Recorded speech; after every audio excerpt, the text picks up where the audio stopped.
Tem Porque, mais... É, é. porque né, só dá para viver no ar-condicionado.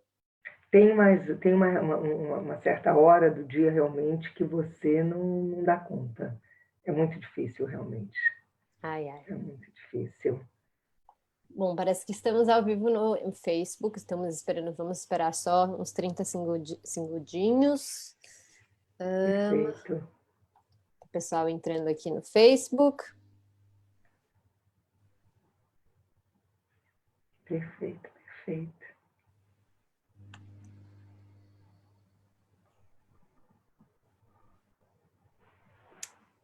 Pronto, vamos lá. Gente, então boa noite, boa tarde para os que estão no Brasil, né? Bom final de tarde. Estamos aqui hoje para falar com uma convidada muito especial. Obrigada, Lúcia, por estar aqui com a gente. A Lúcia Barneia, ela é formada pela Universidade de Tel Aviv em História, Sociologia e Antropologia. E a Lúcia é mestre em Antropologia Social pelo Museu Nacional da FRJ. E, enfim, a Lúcia, ela coordenou o Departamento Cultural do Consulado, ela é ex-consuleza de Israel em São Paulo, e ela é mãe da Lior Ironi. Ela cresceu no Rio, né, Lúcia? E depois ela Sim, mora com aqui em orgulho. Granada, em Israel. E ela vai contar um pouquinho para a gente como funciona como uma relação pessoal com o terceiro setor israelense. A Lúcia também tem uma vasta experiência com organizações sem fins lucrativos judaicas ao redor do mundo. A Lúcia já esteve em vários lugares, como, enfim, viajando e como parte do consulado. Enfim, Lúcia, o palco é seu, obrigada por estar aqui e é isso, vamos conversando. Uau. Hanna, super obrigada por esse convite. Eu acho um luxo a gente poder tratar justamente de um tema que é tão rico e diversificado aqui, né, na sociedade israelense, que é o terceiro setor. Né? Uhum. Eu fico pensando, a sociedade israelense ela tem pouco mais do que 9 milhões de habitantes. Né? E aqui em Israel, hoje em dia, quer dizer, eu sei que registrados são 42 mil ONGs, né, organizações não governamentais, e eu compreendi até, né, por você agora há pouco, que são 36 mil ativas. Ainda assim, né, se a gente fizer, né, o cálculo per capita, nós ainda assim somos uma startup, Israel é uma startup nation do terceiro setor. Né? E é algo muito interessante, eu acho que tem muito que ver também com esse ethos, sabe, judaico, né? Essa ideia, assim, do Tikkun Olam, né? Tikkun Olam é um conceito muito central dentro do judaísmo, né? E eu acho que é a base, né, desse pipocar mesmo, né, de inconformismo, né, de não aceitação tácita da realidade, né? Aquela Uhum. coisa assim de você questionar e achar que pode ser melhor, que é o terceiro setor, né? É onde você busca melhorar, né? Enfim, né? O que muitas vezes o poder público, né? O establishment não dá conta. Então, entrando hoje então no site do Ministério da Justiça, que é quem faz o registro, né, dessas ONGs, eu me interessei pela corona, né, pelo número e pelo perfil das ONGs, né, envolvidas com essa questão do Covid-19. Né? Então, você veja só, são mais de 2 mil ONGs israelenses que nos últimos meses, 6 meses, se voltaram para atender, né, com serviços diferenciados à população no que tange, né, os desafios do corona. Então, você tem a regimentação de voluntários, você tem 171 ONGs, olha só, eu estou citando ao pé da letra, hein? No auxílio para lidar com momentos de crise, né? Porque isso acontece mesmo, a gente sabe, né? São mais de 500 ONGs, e de forma diferenciada, né? Apoio econômico, né? Alimentar, são 2 mil ONGs no total. Né? A história do voluntariado em Israel, né, do terceiro setor, ele é tomado tão, mas tão a sério, que você sabe, o aluno do ensino médio, o alunato do ensino médio, para ele poder colar grau, para ele poder obter o diploma dele de ensino médio, ele precisa ter um mínimo de 120 horas de voluntariado, de serviço, exatamente. E isso não é uma brincadeira, né? Isso é tomado muitíssimo a sério, né? Então, assim, cada cidade, né, cada municipalidade tem uma lista de projetos que são credenciados e o aluno precisa prestar serviço, anotar, né? E ele precisa do ok da professora, da pessoa responsável, né? E hoje em dia, o que eu compreendo é que, mesmo em meio a esse período do Covid, né? do corona, eles estão estendendo o voluntariado, mas aí não é, né? Não é, ainda é uma proposta para os alunos do ensino fundamental 2. Né? Já começando... Exatamente, né? Agora, não é uma matéria desvinculada do resto, ao contrário. Quer dizer, os professores de história, os professores de civismo, né? De educação física, de Bíblia, todos eles estão envolvidos, né? No ensino, né? Coletivo, para dar a noção da importância que tem, né? O valor que tem a empatia, né, a identificação com o próximo, né, para você criar uma sociedade, né, saudável e promissora. Né? Isso aqui é muito sério. Né? Então, há um sem fim de propostas. Eu vou te dar um exemplo, não sei se isso pode interessar, né, as pessoas que estão nos ouvindo agora. Né?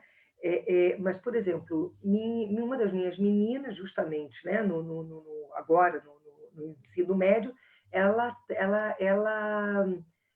se prontificou a voluntariar num centro de reabilitação de pessoas e jovens com discapacidades diferenciadas, e ela ensina as crianças a andarem de bicicleta. Né? E é um centro recreativo, né? Em que você atende não só a população daqui, como de toda essa região. Né? Eu tenho minha outra filha participa de um movimento juvenil cujo principal objetivo é nada mais do que a integração de várias juventudes, de vários jovens da sociedade israelense. Então, são árabes muçulmanos, cristãos, religiosos, judeus, especiais, não especiais, e todos com o mesmo status. Né? Não há diferenciação aqui. Ainda, minha outra filha resolveu, a Lior, ela resolveu prestar uma homenagem póstuma a um soldado israelense, jovem, que antes dos 21 anos perdeu sua vida numa das batalhas em Israel. Então, ela e mais duas amigas escreveram, redigiram, editaram e publicaram um livro em homenagem a um soldado que tombou. E depois, ao final do ano, ela visitou, entrevistou a família, que normalmente, né, depois de um tempo, depois do anúncio, ela acaba vivendo, né, a ausência, né, a tragédia pessoal de forma muito particular. Né? E então a sociedade retorna a eles, esses estudantes retornam à família, colhem depoimentos, né? E depois oferecem o livro, então, à família, com a presença do prefeito da cidade. Foi uma noite muito bonita, muito emotiva para todo mundo. Né? Eu acho que, enfim, é algo assim, muito especial, eu acho. Agora, em tempos de corona, é muito mais difícil, óbvio, né? Quando a gente tem tantas restrições, né, no âmbito social, como fazer isso? Como manter todo esse trabalho, né? De trabalho, né? Todas essas ações... essas ações trabalho voluntário. É verdade. E a turma trabalha mesmo. Porque é um compromisso que você tem, né? Que o responsável não assina. Você não fez, a pessoa não assina, né? Você não recebe o crédito e não cola grau. É uma opção. Exato, não, é uma coisa que é levada muito a sério, assim, é um outro nível de seriedade com uma coisa que às vezes a gente, né, não leva tão a sério. É só um trabalho voluntário aqui e ali, mas é uma coisa bem... Né? Faz parte da vivência, da experiência do jovem israelense, que muitas vezes depois deixa esse momento realmente, quer dizer, deixa o ensino médio, né? E não raras vezes decide assim voluntariar para mais um ano, né? O Shnat Mechinah, né? E Sim. vão para cooperativas agrícolas, vão para escolas, né, de ensino especial, enfim, né, vão conhecer um pouco mais da terra, né, do seu país e tudo mais, antes do serviço militar obrigatório. Sim. E só abre um parênteses, né, tem pessoas que recebem a baixa, né, do serviço militar obrigatório, mas que ainda assim têm a oportunidade de voluntariar. E o Exército Sim. aceita essas mesmas pessoas, né, que obtiveram a baixa, né, do Exército, do serviço militar, como voluntários. Mas então, em épocas de corona, como é que você faz essa, né, como é que você agiliza o voluntariado, né, desses jovens, né, sem correr em riscos? E foi tão lindo, porque rapidamente foi essa coisa dessa adaptação. Então, assim, as meninas começaram a levar o cachorro da vizinha para passear, porque o dono né, do animal, o pai, enfim, né, a família, né, do animal, na verdade, ela estava de quarentena, voltou de viagem, precisou ficar 15 dias de quarentena, e o cachorro precisava sair. Era véspera, né, da Páscoa judaica, e a gente tem no edifício pessoas, né, pessoas de mais idade que vivem sozinhas e estavam impossibilitadas de ver a família. Então as meninas prepararam, né, os acepipes, né, as comidas, né, típicas, né, tradicionais assim da festa judaica, e deixavam na porta, tocavam a campainha, né, avisavam que tinham deixado presentes, eram desenhos, coisas simples, mas muito simbólicas, sabe? E tudo isso foi aceito. Inclusive, assim, fala com a sua avó, né? No caso nosso, tenho minha mãe que mora no Brasil, no Rio de Janeiro, então conforta a sua avó. Isso também vai ser válida como ação voluntária. Eu achei muito interessante, né? Porque é isso, é a sociedade se reorganizando para poder atender uma nova demanda assim tão inusitada, né? Não, é incrível também a quantidade enfim, ações que começaram, grupos, né, novos que vieram à tona depois Exatamente. enfim, depois que surgiu essa pandemia É terrível, né? verdade. Aliás, em Israel, no Brasil, eu sei de ações lindíssimas também, né? E eu imagino no mundo inteiro. Mas é verdade, pessoas que começaram a colher, né? A recolher comida, distribuir remédios, né?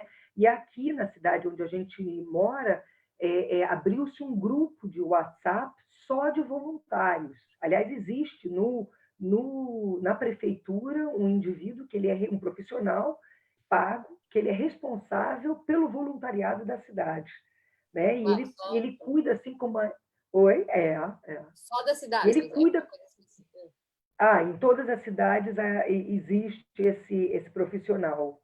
Tá, uau, isso eu não sabia, legal.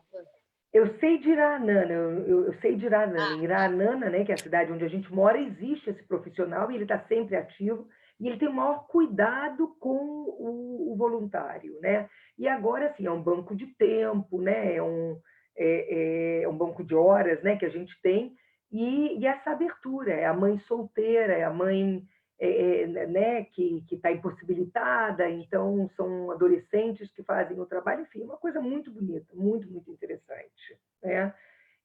Mas é de rotina, fala, desculpa. Não, não, é interessante o que você está falando, porque eu mesma aqui em Jerusalém, eu vi que foram criados grupos no Facebook. Óbvio que isso aconteceu no mundo inteiro, até a gente viu notícias de grupos judaicos, inclusive em São Paulo, que se mobilizaram, em Recife, enfim, que se mobilizaram para, enfim, curar não, ajudar as pessoas no meio dessa pandemia. Com recursos ou com comida, com coisas muito básicas. E aqui em Israel eu vi que tinham grupos que ajudavam a levar essas comidas para esses velhinhos e pessoas idosas que não podiam sair de casa. E achei muito, muito interessante, assim, pessoas do bairro, dos próprios bairros, foram se organizando. E era assim, é um bairro X, Rehav, que é o bairro daqui do lado que eu moro. o pessoal do grupo de Rávia, vamos fazer isso, vamos fazer aquilo. Conheço uma pessoa de 80 anos que não consegue sair de casa. Quem pode fazer compras? E aí as pessoas foram se mobilizando. Exatamente, exatamente. Sim, e a gente teve um momento, né, que a gente viveu realmente a quarentena, em que era a única forma, né, na verdade, de você fazer face a esses desafios todos, né? Porque as pessoas não podiam sair de uma cidade a outra e foi praticamente uma exigência, né? Mais do que uma recomendação que realmente a população de mais idade, né, se mantivesse reclusa. Mas é muito interessante, sabe, Hanna, porque você tocou, né, assim, no exemplo, né, das comunidades judaicas. E eu acho que esse terceiro setor, né, ele tem essa história, né, um histórico muito interessante, né, porque desde as primeiras diásporas, né, é verdade que a diáspora não se instituiu com a destruição do Segundo Templo, né, mas com certeza houve uma acentuação, né, da criação e o desenvolvimento de várias diásporas, né, com a queda, né, né, do Segundo Templo, né, em 70, enfim. E a necessidade de reorganização de cada uma dessas comunidades, sem esse elemento central que representava, né, o grande templo. Então, a ideia da proliferação de sinagogas, né, e da recriação de todos, e reorganização de todos os serviços sociais, né? É a escola, é a ajuda né, aos necessitados, o cemitério, enfim, né, e tantas outras instituições, que eu acho que é um padrão que vai se reproduzindo ao longo dos séculos, inclusive hoje em dia, até os dias de hoje, ou seja, meus avós, eu sou neta de imigrantes, né? Meus avós imigraram, eles deixaram a Polônia, né? País natal deles, né? O antigo Império Austro-Húngaro, não importa, atual Polônia, de ambas as partes, Varsóvia, uma parte da minha família também, e foram tentar a sorte, né? Nesse continente novo, né? Que era, né? Do qual faz parte, né? O Brasil, um país que acolheu de forma, né? Maravilhosa e muito aberta, muito franca, né? E meus avós foram para o interior, cada um para o interior do Rio, o outro lado da minha família né, habitava o centro da cidade do Rio de Janeiro, mas todos empenhados na recriação dessa vida judaica. Então, para o meu avô era muito importante a sinagoga, para o meu outro avô era a inclusão e a inserção dele, né, nesse mundo do terceiro setor, justamente, nos Lions, né, e maçonaria, e essa coisa assim de obrar pelo bem. Isso era muito, muito importante, né? Eu acho que isso é bem típico dessa comunidade, da comunidade judaica, não exclusiva, mas sim, eu acho que faz parte, né? Não, eu acho que faz muita parte, sim, porque a gente, inclusive, nos dados do terceiro setor em Israel, a gente vê uma grande quantidade de voluntários e, enfim, ligados à religião, ligados a grupos religiosos que partem de sinagogas ou de linhas judaicas. É o grupo racídico, é o grupo da comunidade conservadora de Israel. E aí eles vão se juntando e criando isso, porque isso faz parte também dessa vontade judaica e religiosa de fazer o bem, enfim, né? Justiça social, como a gente... Exatamente. E outra vez, realmente, né, a gente retoma então esse conceito do tikkun olam, que é a ideia, né, de que o mundo foi criado, né, quase perfeito, mas com a possibilidade ainda de você fazer parte, né, dessa grande criação, né? E outra vez, né, é um luxo, né? É uma grande oportunidade que você tem, né, de melhorar, de transformar esse mundo, né, em algo ainda melhor, né? Enfim, né, mais sustentável, né? Eu acho que é a ideia mesmo, né, de sustentabilidade. Eu acho que isso se relaciona também com o conceito, né, de resiliência também, né? Essa ideia assim de eterna adaptação e readaptação, né, que a gente precisa, você sabe, eu fico pensando, o terceiro setor, ele é tão presente na vida da gente, Hanna, porque você sabe que assim, nós falamos agora, né, do mundo das meninas, né, no mundo adolescente, né? O servidor público aqui em Israel, quando ele se aposenta, ele é incitado a se voluntariar, né, se apresentar como voluntário, sabe? É lindo isso. E meu marido, quando deixou o mundo diplomático, ele resolveu que ele queria dar aula, ele sempre amou isso. Então, hoje, ele é um professor particular, como voluntário, numa escola de imigrantes que recebe etíopes, imigrantes franceses, ingleses, sul-africanos, argentinos, brasileiros, sabe? Aqui da nossa cidade também, e ele dá aula assim, de diversas disciplinas. E é um prazer renovado, sabe? E é uma situação que eu acho que faz parte desse mundo do terceiro setor também, que é win-win, né? Todo mundo sai ganhando, né? Para o Ioelo, para o meu marido, é uma sensação assim extraordinária, né? Extraordinário, de se sentir útil, de se sentir fazendo parte dessa sociedade, convivendo com esse mundo jovem, se renovando, né? E para os jovens, né? Se eles têm mais uma oportunidade, né? Sem onerar financeiramente as respectivas famílias, é uma coisa muito legal também, né? Sim, sim. Eu lembro assim, quando as meninas nasceram já, né, uma das nossas meninas ela é especial, né? Então, eu me lembro que uma foi para casa, a outra ficou no hospital. E eu, assim, mãe, né, recém-parida, eu não tinha, eu não sabia o que fazer primeiro. Eu tinha uma menina em casa, né, uma prematura em casa, uma no hospital, na UTI, e comida era o que menos me passava, né, pela cabeça. E tinha assim um grupo de pessoas, de senhoras religiosas que vinha religiosamente, assim, a diária, mas pelo menos no Shabatot a gente assim usufruía, né, desse voluntariado delas, né? E traziam refeições, né, de Shabat, do sábado, né, com todas as cantinas do hospital, né, estavam fechadas.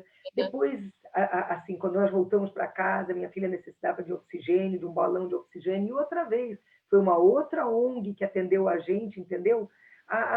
Assim, em nada, sabe? Eles angariavam fundos de outra forma. Para mim, assim, para nossa família, não houve custos, sabe?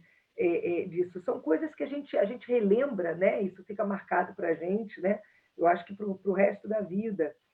Centros recreativos, né, do qual, assim, dos quais minha filha participou. E o que eu acho muito legal também nesse movimento voluntário aqui em Israel é que você não tem uma restrição. A gente já falou disso do exército, né? Quando mesmo os meninos, né, enfim, que deram baixa do exército, enfim, que não foram aceitos, né, que não se enquadram no perfil de soldado, eles são reaproveitados como voluntários.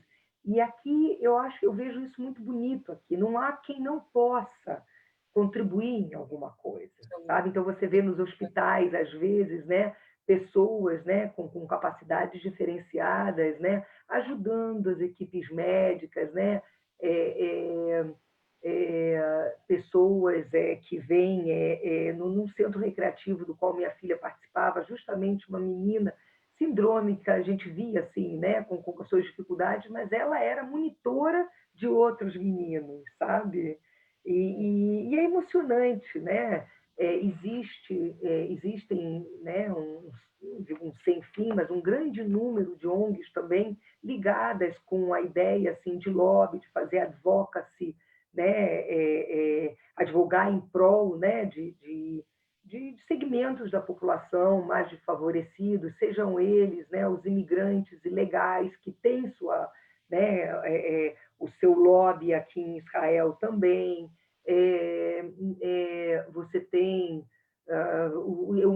uma ONG da qual eu também participei, que se chama IAEJ, que é a Associação Israelense para os Judeus Etíopes, né, que tenta promover e facilitar a vida deles, né, e faz esse trabalho também de lobby frente aos membros do parlamento. Eu sou voluntária, por exemplo, da Faculdade de Medicina da Universidade de Tel Aviv.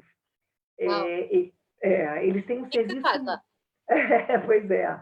Então, eles têm um trabalho muito interessante. Uma das cátedras que eles ensinam, uma das matérias, né, disciplinas que eles ensinam, é, é, é tentar desenvolver a empatia do médico vis-à-vis frente ao paciente e à família do paciente. Ou seja, qual é o impacto que tem as palavras, o diagnóstico, o tratamento médico, né, no seio da família, né, e para o próprio paciente, né, como ele deve comunicar. Então, eles procuraram justamente voluntários que pudessem falar sobre a experiência pessoal, né, nossa. E é muito doído, é um tema muito doído, né? Um tema muito delicado. Né? A gente está se abrindo, mas é a ideia de você poder melhorar, de você, né, se aprimorar. Sim, e eu acho muito louco que você, voltando um pouco ao que você falou quando você saiu da maternidade, eu li esses dias num grupo de um grupo organizado, de uma organização que cozinham para mães de primeira viagem ou para mães que acabaram de dar à luz. Um grupo de pessoas, de mulheres que se oferecem para cozinhar. Isso é uma coisa que às vezes a gente nem pensa, né? Putz, na verdade, ela não vai ter tempo de cozinhar e ninguém quer pedir delivery de tudo e tá uma confusão e todo mundo está se adaptando à chegada do bebê. E um são grupo... gastos enormes. E o grupo Exato, e um grupo vai lá, se oferece para oferecer refeições todos os dias durante quase, não sei, acho que são 2 semanas, quase 10 dias. As primeiras semanas, exatamente. Então, eu acho né, muito Isso incrível é ver na prática que você me falou que essas pessoas realmente te ajudaram nesse processo. Então... É muito importante, você não se sente sozinho, né?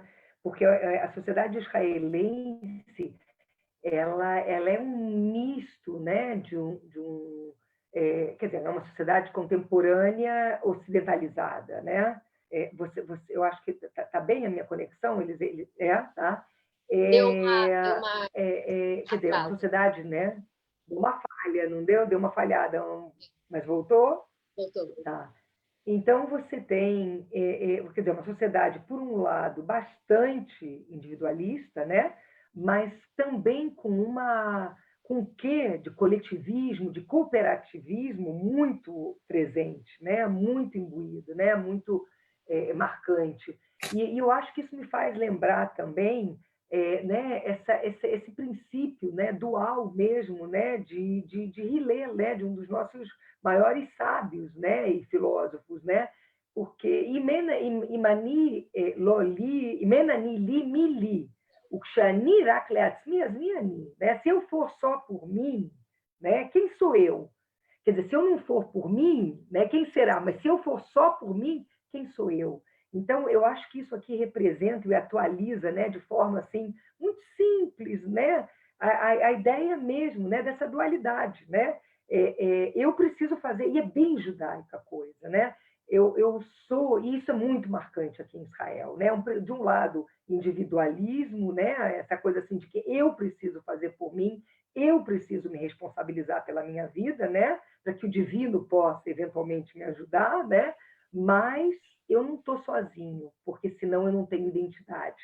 Quer dizer, né, eu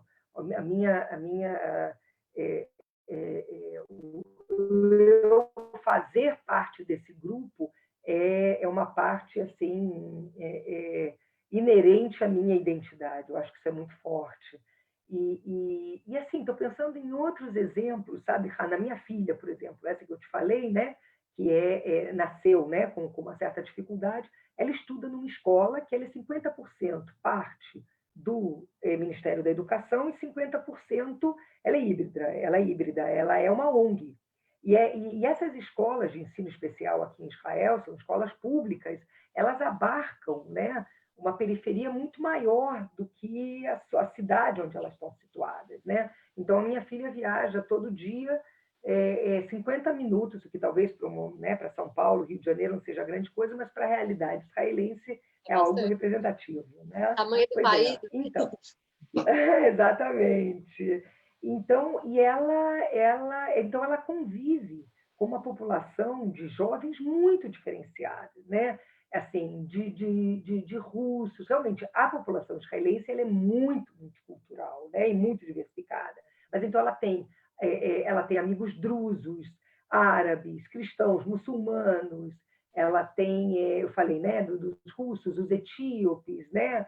E é muito interessante. Pois é, a gente vê depois nos trabalhos de final de ano, nas festinhas, né, que eles fazem, né, nos espetáculos que eles fazem, toda essa, sabe, toda essa pluralidade cultural, né? Muito, muito, muito interessante, né? E, Lúcia, Fala. você falou sobre que quando você voltou da maternidade, ela precisava de oxigênio, certo? Sim. Que te forneceram, enfim, e acho que é interessante falar sobre esse conceito, né, de Gmar. Que as pessoas que aqui, enfim, esse conceito judaico, que também existem em outras comunidades judaicas ao redor do mundo, mas que são bancos enfim, de equipamentos, vamos dizer assim, O que você quiser, exatamente. Qualquer outro tipo de coisa que são emprestados para quando a pessoa precisa. Tá? Eu conheço, por exemplo, o Yad Sarah, aqui, que tem né, uma das maiores organizações que eu conheci pelo meu mestrado também, que empresta qualquer tipo de coisa que você precisar. Precisou de uma cadeira de rodas ou um andador, tudo. Eu acho... Foi lá que nós pedimos.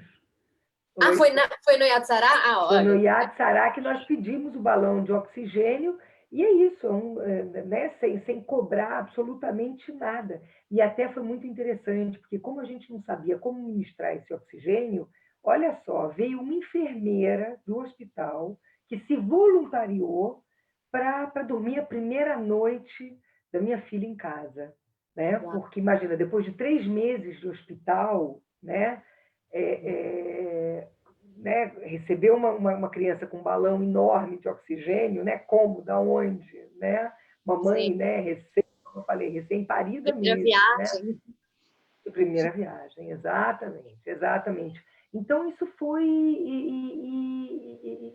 E é isso, né? Quer dizer, né, as famílias, as mulheres, né, que oferecem, então, né, a comida quente, né, se cotizam, se organizam e fazem, né, um catering, né, de refeições, né? E não só, mal comparando, mas não só nesses momentos, né? Quando você tem famílias também, né, que perdem um ente querido, né, e eles sentam a Shivá, né, sentam os primeiros 7 dias, né, de luto, também são os amigos e os vizinhos e os familiares um pouco mais distantes que também fornecem a comida para que ninguém tenha que se ocupar dessa própria alimentação durante esse período, né?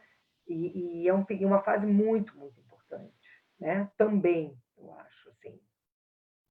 Agora, eu queria te perguntar, assim, você que teve muito contato, assim, desde que, assim, muito tempo com essas organizações, você sentiu como era essa relação, assim, de você com a pessoa que estava, o voluntário ou o responsável pela organização? Como que era essa relação? Porque eu sei que os israelenses, eles são, né, eles são quentes, mas ao mesmo tempo também são, assim, fala tudo na cara dura. Como que era? Existia alguma diferença entre lidar com, enfim, business, alguma coisa com profit e lidar com eles? Assim, você era, teoricamente, a cliente, né, deles. Eu queria saber como que era essa relação.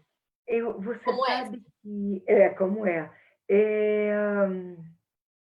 Eu acho, sabe, Hanna, não sei se você sente assim, né, dentro dos estudos, né, da tua experiência pessoal, que eu sei que você, né, na verdade, é a especialista, né? A gente está falando, mas você está sendo generosa, né, comigo. Mas eu acho que tem uma coisa muito interessante que acontece quando você dá, né? Não tem doação sem recepção, né? Eu acho que a relação que se institui, que se instaura, sabe, nesse momento tão especial, que na verdade ele não é um momento só de doação, ele é um momento de troca, sabe? que eu nunca senti essa expressão, né, mais sisuda, mais direta, né, quase agressiva, né, que é no nosso conceber, né, brasileiro às vezes, né, que o israelense costuma, né, apresentar como uma forma muito direta, né, de se expressar, né, que é a forma correta para ele. Ele fala exatamente o que ele está pensando e depois ele Sempre. se libera, né, exatamente, de qualquer rancor, de qualquer raiva. Muitas vezes ele não entende como, com outras sociedades, né, com outras pessoas, esse mal-entendido fica pendente. Ele zera e retoma. Né? Eu nunca tive uma experiência assim, que eu me lembre, e se tive, não me marcou, negativa nesse mundo, né, do voluntariado. E eu acho que o voluntariado aqui em Israel, por se tratar de uma sociedade tão atípica, ela é tão dinâmica e, às vezes, assim, tão né, de momentos tão delicados, tão, outra vez, improváveis, né, de tamanha tensão, que eu acho assim que essa comunhão de povos, que essa união, né, e essa pluralidade, né, se fazem presentes assim em momentos mais atípicos, improváveis. Por exemplo, você, o cidadão israelense, ele pode optar, né, por assinar um cartão chamado cartão ADI, né, o cartão de doador, de doação de órgãos, né? Sim, É um sim. tema, né, muito delicado, né, porque você doar um órgão, né, em vida, óbvio, você tomar a decisão de doar né, órgãos, né, alguns, a maior parte, pós-mortem, né, mas também em vida, sempre pode deixar no doador, né, aquele quê assim de um certo cinismo, né? Como eu vou saber se os médicos vão lutar por mim, né, no momento que eu já decidi doar, né? Você tem que acreditar muito na sociedade, né? Assim, ter muita fé, né, na seriedade, né, enfim, da sociedade, né? E você tem enfim, em Israel, você tem palestinos, famílias de palestinos vítimas, né, dessa situação trágica muitas vezes, né, que é o conflito aqui no Oriente Médio, né? Então você tem famílias de judeus cujos entes queridos, né, perderam a vida num ataque terrorista e resolveram doar órgãos para famílias de palestinos e vice-versa, né? Talvez menos dramático, mas não menos importante, você tem médicos, né, palestinos que vêm estudar aqui em Israel, né, e que depois voltam para né, para as suas cidades de origem para transmitir esses conhecimentos, né? E são coisas que talvez muitas vezes passam despercebidas, né, da mídia internacional, mas que fazem parte desse voluntariado, né, dessa cooperação que existe aqui, né, em Israel, que é tão importante e é tão bonita. Sim, eu acho que o mais incrível é que é isso. Assim, claro que existem ONGs que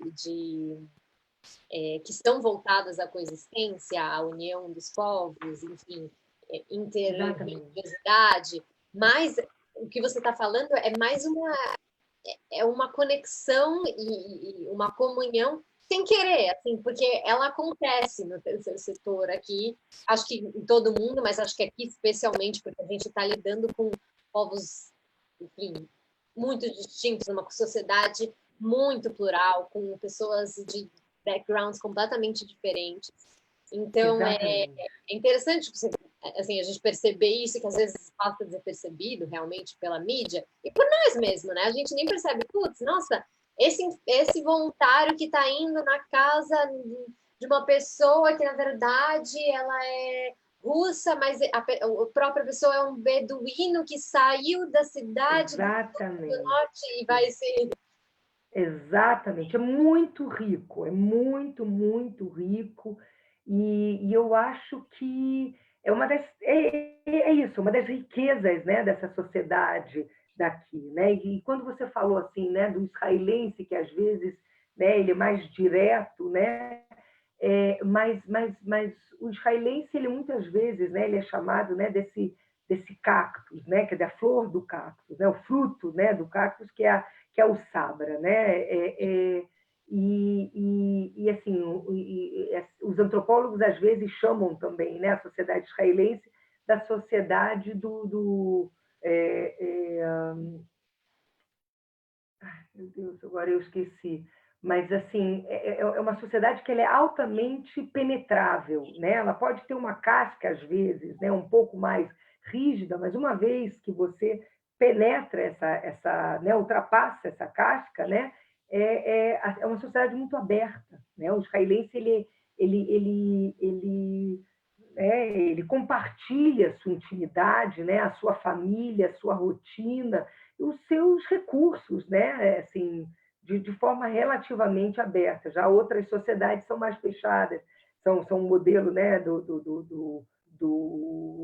talvez do pêssego, né, que ele tem o caroço dele é impenetrável, né? Então, aparentemente, né, você convive, né, são muito conviviais e tudo mais, mas lá dentro são impenetráveis, né? Diferente dessa sociedade israelense que é tão aberta, que é tão cristalina, né? E tão assustadora às vezes para a gente, não? Complexa, não é mesmo? Absolutamente, completamente. Partindo disso, se a gente tem uma pergunta do público, uma pessoa está perguntando, eu acho que a gente até tinha comentado sobre isso, mas eu vou perguntar a sua visão, enfim, na sua experiência vasta em vários lugares do mundo. Qual a sua percepção de diferença entre as organizações sem fins lucrativos no Brasil e em Israel? Assim, o que você enxerga de diferente ou de especial? Qual diferença assim mais te chamou a atenção nessa sua trajetória? Ok. Você sabe que é uma pergunta muito interessante, realmente.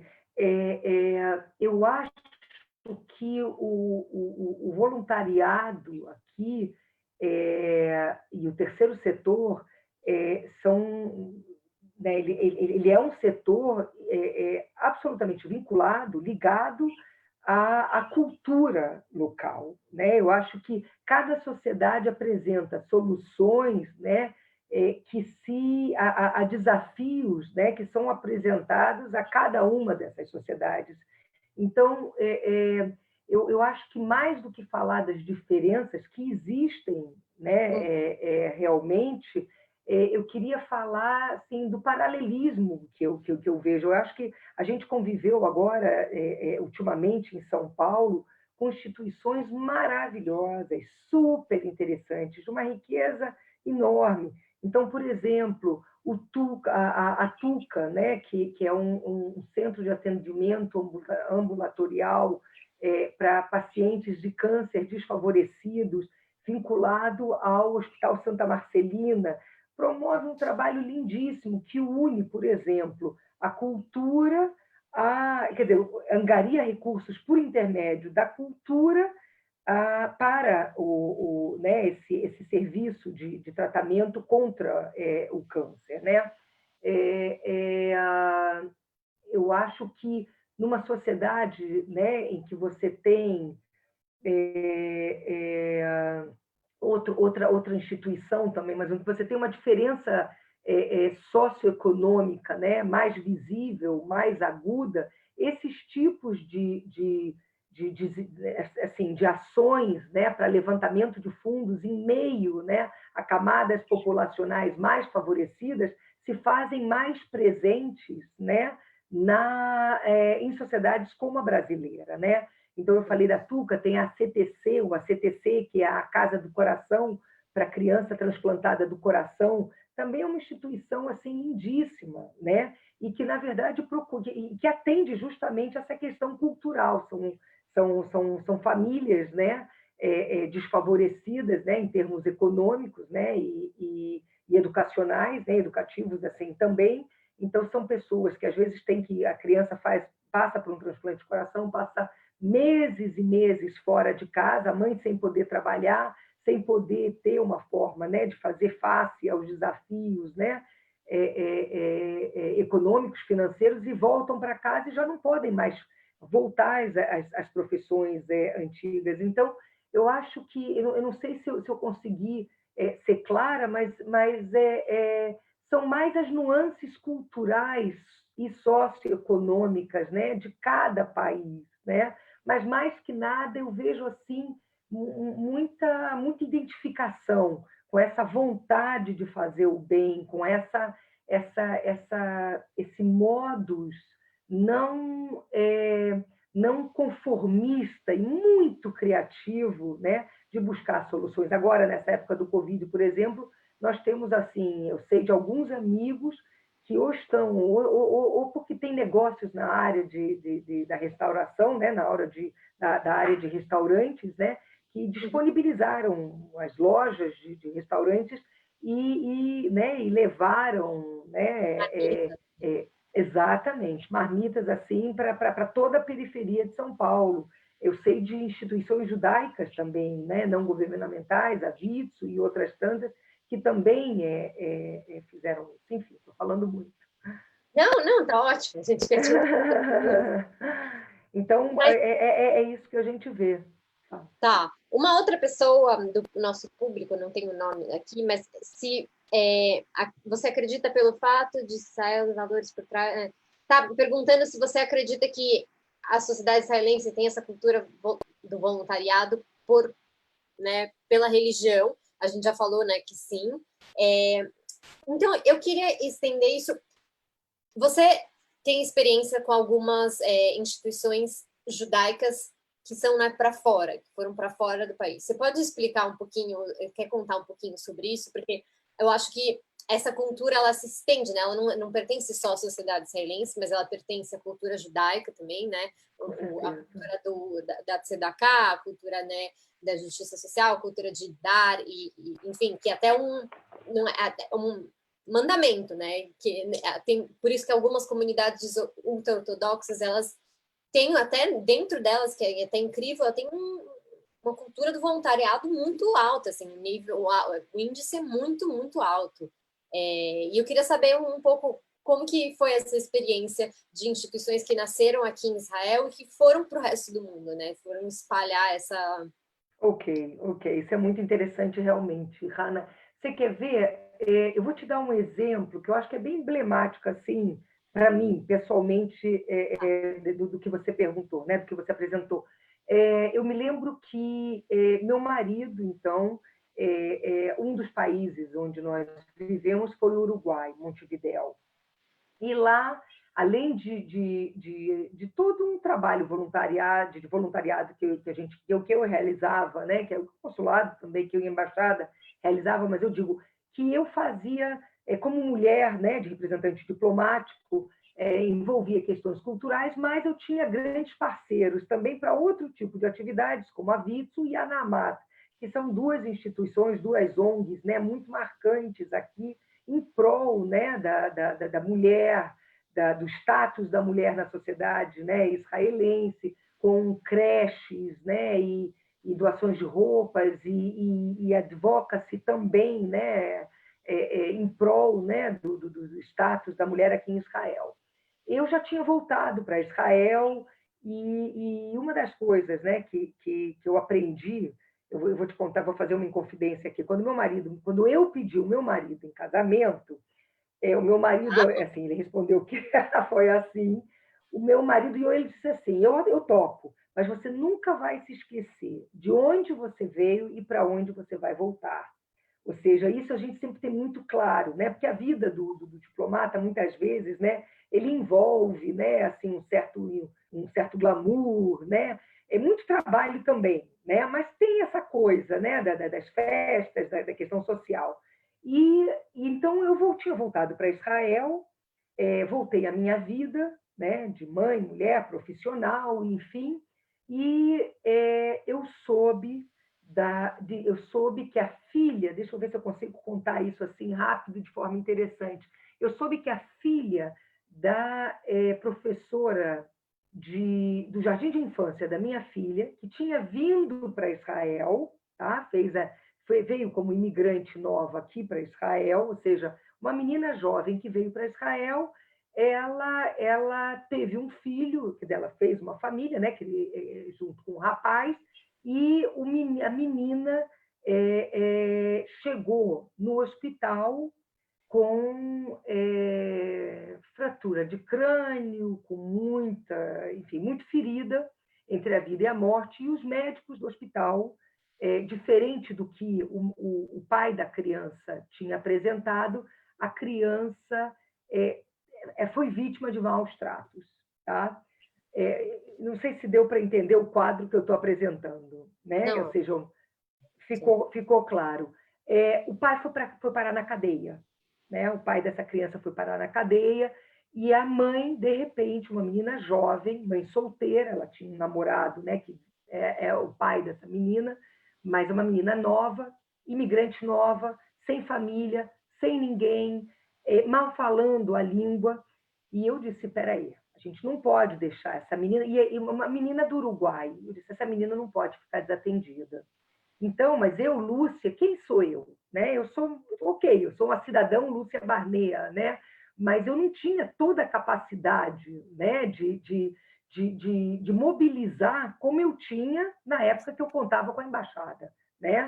Então, eu sabia que justamente tinha um evento de uma família uruguaia aqui em Israel, na qual estaria presente o embaixador do Uruguai em Israel. Era um amigo nosso, né? A gente frequentava a casa um do outro, e eu aproveitei esse momento, então, para pegar o embaixador, para falar com a Vitsu, para falar com a Naamat, para que pudesse ajudar a pagar um advogado para ela, para que o embaixador pudesse fazer face junto a essas instituições diversas, para poder ajudar essa menina. Enquanto eu estou discutindo, conversando com o embaixador como auxiliar a menina, vem minha filha e diz, olha, mamãe, minha irmã está azulando.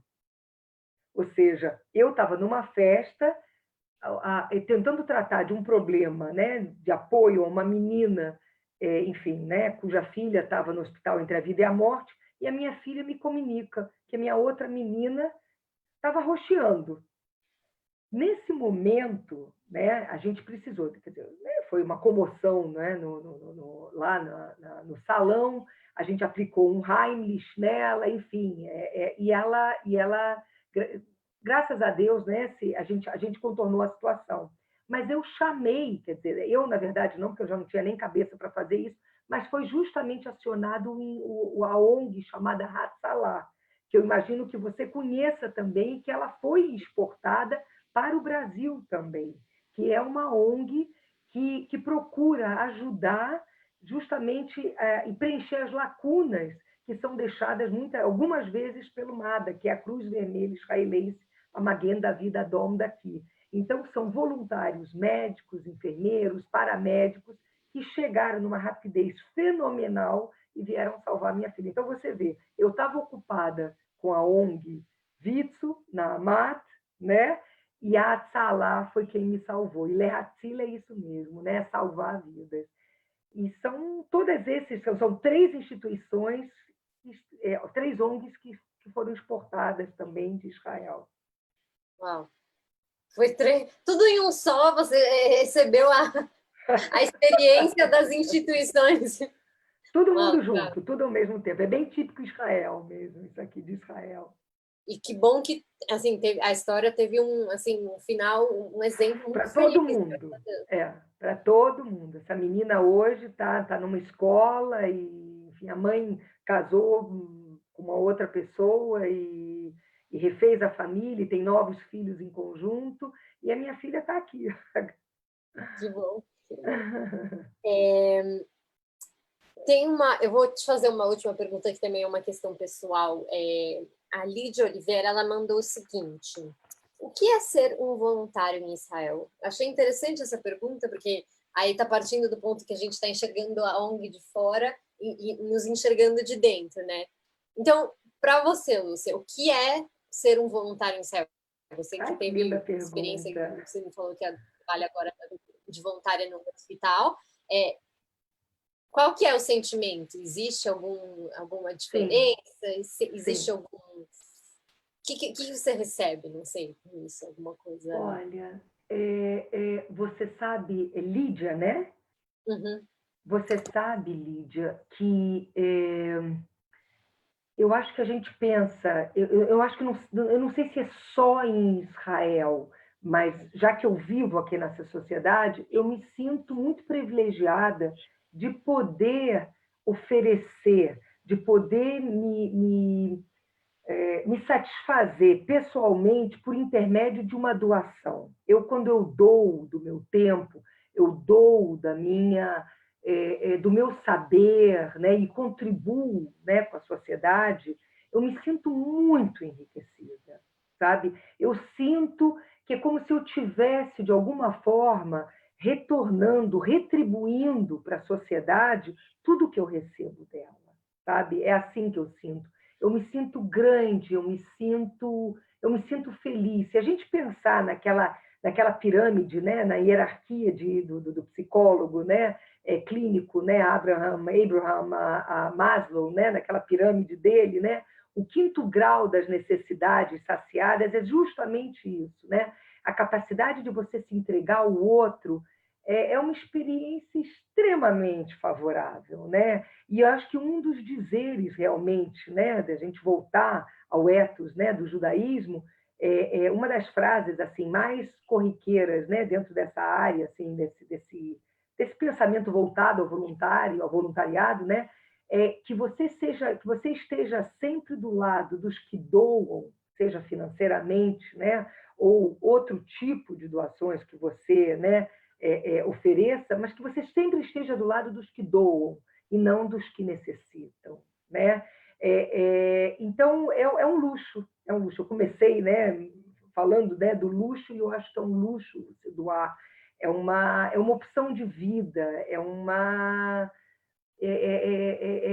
reconhecimento da abundância que o mundo, que o universo te proporciona, né? É o reconhecimento da tua riqueza pessoal. É assim que eu me sinto. Eu vou trazer um insight que eu tenho sobre isso também. Eu acho que Por aqui favor. nessa cidade israelense, o que eu enxergo de fora, tá? Como pessoa que chegou aqui há 10 meses, eu não tenho tanta. 10 Mas eu acho que meses. existe muito uma questão, né, que envolve também o sionismo, que é essa questão de dar, porque você, né, da questão do pertencimento, né? Com Você está dando certeza. para uma terra que você acredita, para um estado que você acredita, então você quer que aquilo dê certo e Com que, enfim, certeza. acho que isso envolve a questão da Haklaut também, de pessoas que vão para trabalhar a Agricultura. terra e, Tem enfim, toda a né, razão. Eu acho que é todas muito bonito isso que você falou agora, Hannah, e eu concordo realmente com você. É um país muito recente, né? Um país de, enfim, 80 anos, né? E realmente ele está em eterna construção, né? E ele precisa realmente dessas ações. Não é um país rico, né? É um país que destina grande parte do seu orçamento, infelizmente, ainda, né? Para recursos de segurança, né? Então, mais do que nunca e sempre, né, a questão dessa doação de tempo, né, é muito importante, né? é muito louco, assim, né? Pensado quão novo é o Estado e quantas ONGs tem per capita, quanta, né, coisa foi construída em tão pouco tempo. Mas é isso, Exato. eu não quero tomar mais muito seu tempo, eu só vou. Tem alguns Imagina. comentários para você. Opa, muito A obrigada. Márcia Sherman mandou: Lúcia querida, sempre levantando a bandeira da solidariedade. Bom, que delícia, Márcia! Olá, olá. A Silvia Bloomberg mandou que são excelentes sugestões para implantarmos no Rio de Janeiro. Eu acho que isso realmente é verdade, porque a gente, né, é isso que a gente estava falando das organizações que foram para fora, de pegar o exemplo de sucesso daqui de Israel e levar para os outros países. Com certeza. E o Fábio Spuch mandou que é demais, parabéns aos envolvidos. E, enfim, várias pessoas te mandando um abraço, nem vou ler aqui quantas pessoas te mandando beijos e felizes em te ver por aqui. Mas já é meia-noite, Lúcia. Não quero me estender mais, mas vamos marcar próximas conversas para a gente falar sobre todas as questões que não. Já mandando aqui um convite para a gente conversar mais. Já está feito. E te agradecer. Obrigada por toda a sua sinceridade e a sua abertura, todos os seus insights. Eu acho que todo mundo, né, deve estar super feliz em ouvir. É muito interessante tudo. E é isso, vamos continuar, né, na luta do voluntariado. Muito obrigada, e obrigada realmente pela oportunidade, para essa turma toda, né, que está com a gente, que acompanhou. Muito obrigada. Bom, é isso, gente. Essa gravação vai ficar no YouTube depois, tá gravado, e a gente vê vocês no próximo Stand Vivas Conectada. Tchau. Boa noite, gente. Boa noite, Boa Luciana. noite, obrigada. Tchau.